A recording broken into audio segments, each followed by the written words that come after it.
Сәлеметсіңдер ме балалар? Сонымен бүгінгі біздің математика сабағымыз өте сәтті өтеді деген ойдамын. Балалар, қараңдаршы мінекей суретке. Мына жерде біз суретте не көріп тұрмыз? Сырғанаушылар жұбын көріп тұрмыз. Барлығымыз да бұл спорт түрін жақсы көреміз ғой, бізде орысша айталап айтқанда бізде фигурное катание дейміз, мінекей осы спорт түрі әдемі бір спорттардың түрі. Енді қараңдар, осы спорт түрін, яғни мына суретте қараңдар, жұбын әділқазылар мүшелері мынандай ұпайлар қойып бағалаған екен. 5,4, 5,2, 4,8, 5,5, 4,7, 5,0 ұпайлармен бағалаған екен. Содан соң тақтада, немесе оны табло дейміз, мәнерлеп сырғанаушылар жұбына ортақ ұпай 5,1 ұпай деп көрсетілген екен. Сұрақ, бұл ұпай қалай есептелген екен? Ойланып көрдіңдер ме? Ендеше біз бүгін сендермен сабақ барысында осы сұраққа жауап беруге тырысамыз. Сонымен дәптерлерімізді ашамыз, бүгінгі жазып қоямыз, және де мына тақырыпты жазып қойыңдар балалар. Статистикалық деректер және олардың сипаттамалары, арифметикалық орта, мода, медиана, құлаш.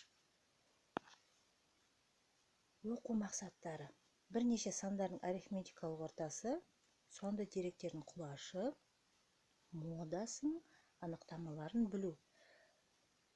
Статистикалық санды сипаттамаларды есептеу. Бағалау критерийі: сандардың арифметикалық ортасын, құлашын, оны біз өзгеріс ауқымы деп айтаймыз, модасын анықтау, дәрежелер, деректерді есептер шығаруда қолдану. Ол біздің бағалау критерийіміз. Ең алдымен біз статистика дегеніміз не? Сол сұраққа жауап беріп алайық. Сіздер баяғыдан білесіңдер, яғни кез келген нәрсе саналады. Мысалға, біз мектепте қанша оқушы оқиды? Біздің мектепте қанша мұғалімдер жұмыс жасайды? Біздің мектепте қанша қызметкерлер бар? Әрі қарай кетеді. Ауданда қанша оқушы бар? Ауданда қанша адам тұрады деген сияқты. Дәл солайша кете береді. Ол тек қана адамдар саны емес, ол барлығында санайды. Сондықтан жалпы статистика ол әртүрлі салада болады екен. Мына қараңдар, суретте мына жерде мысалы мемлекет тұр, ауруханалар тұр, мектептер тұр, жоғарғы оқу орындар тұр, балабақшалар тұр, әмбебап дүкендер тұр. Осының барлығы статистикаға жатады екен. Яғни статистика дегеніміз жаңағы барлық мәліметтерді талдау екен. Яғни не істейді екен? Статистика мақсаты әртүрлі қоғамдық құбылыстарға жататын мәліметтерді жинақтау, реттеу, талдау және салыстыру болып табылатын қоғамдық ғылым екен. Түсіндік па? Әрі қарай жалғастырамыз. Математикалық статистика дегеніміз не? Жаңағы статистикалық деректерді өңдеу және талдау әдістерін зерттейтін математиканың бір саласы екен. Ал математикалық статистика өзіне арифметикалық орта, мода, медиана, құлаш деген әртүрлі бөлімдері бар. Енді арифметикалық орта дегеніміз не? Соған тоқталып кетейік. Арифметикалық орта деп таңдау мәліметтерінің барлық сан мәндерінің қосындысын осы мәліметтердің санына бөлгенде шығатын санды айтады екен. Мысалы, бізге айталық бірнеше сан берілген екен. Сол сандардың арифметикалық ортасын табу үшін біз барлығын қосып аламыз. Содан соң қанша сан сол санға бөлуіміз қажет. Сонда арифметикалық орта шығады. Әрі қарай кеттік.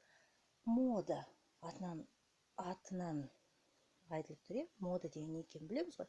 Біз үйреніп қалғанбыз мода, сән деген. Яғни өз атынан да айтылып тұр. Мода дегеніміз ең көп сұранысқа ие. Математикада дәл солайша. Мода ең қарапайым және жеткілікті мәліметтердің орташа сипаттамасы. Яғни мода деп таңдауда ең жиі кездесетін мәнді айтады екен. Әрі қарай сандардың қатарынан қарапайым көрсеткіші ең үлкен және ең кіші сандардың арасындағы айырымға тең сан коллаж деп атайды екен. Немесе оны өзгеріс ауқымы. Мысалы, қараңдар, бізде бірнеше сан берілген деп, сол санның ішіндегі ең үлкен мәні, одан азайтсақ ең кіші мәні, сонда бізде коллаж шығады екен, немесе өзгеріс ауқымы. Енді балалар, дәптерлеріңе осылардың анықтамаларын жазып алу қажетсіңдер, және де мына жерде бізде олардың белгіленуі бар. Арифметикалық орта қалай белгіленеді, коллаж қалай белгіленеді, және мода қалай белгіленеді екенін жазып алуларың қажет. Енді нақты мысалды талдап көрейік. Мынандай мысал берілген. Мектеп кезекшілері бір апта бойы бастауыш сынып оқушыларының 20 оқушысы сабаққа кешігіп келгенін анықтады. Кешігіп келу уақыттарын минут есебінен төмендегідей болды. Яғни жазып отырған, 5 минут, 3 минут, 1 минут, 1 минут, 2 минут, 4 минут. Ол жаңағы балалардың кешіккен уақыттары минутталар. Енді бірінші мынаны табу керек. Бастауыш сынып оқушылары орта есеппен әр оқушы неше минутқа кешіккен. Енді біз бірінші осының арифметикалық ортасын тауып алу керекпіз. Ол не істейміз? Манағы анықтама бойынша біз барлық санды, 20 санды қосып алуымыз керек. Содан кейін осы 20-ға бөлуіміз қажет. Сонда қараңдар, қосқанда 56 шығады екен.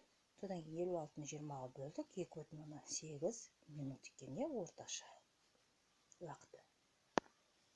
Екінші сұрақ, ең көп кешіккен уақыт, яғни модасы. Ең санап шығыңдар. Ең көп кешіккен уақыт. 5 минут неше рет, 2 минут неше рет, 3 неше.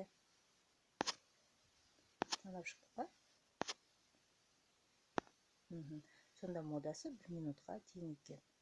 Әрі қарай ең көп кешіккен уақыт пен ең аз кешіккен уақыт арасын табыңдар. Яғни біз несін табамыз? Қазір өзгеріс ауқымы немесе коллажын табу керекпіз. Ол үшін қараңдар, ең көп кешіккен уақыт қанша? 11 минут. Ал ең аз 1 минут. Неше біз не істеуіміз керекпіз? 11 минуттан 1 минутты азайтуымыз қажет. Сонда болады екен 10 минут. Жақсы балалар. Сонымен мен жаңағы мысалды сендер көшіріп алу қажетсіңдер. Содан кейін мынандай сендерден кері байланыс күтемін. Нені білдім, нені үйрендім, нені толық түсінбедім, немен жұмысты жалғастыруым қажет. Осы сұрақтарға сендер маған жауабын жазып жіберулерің қажет. Сау болыңдар.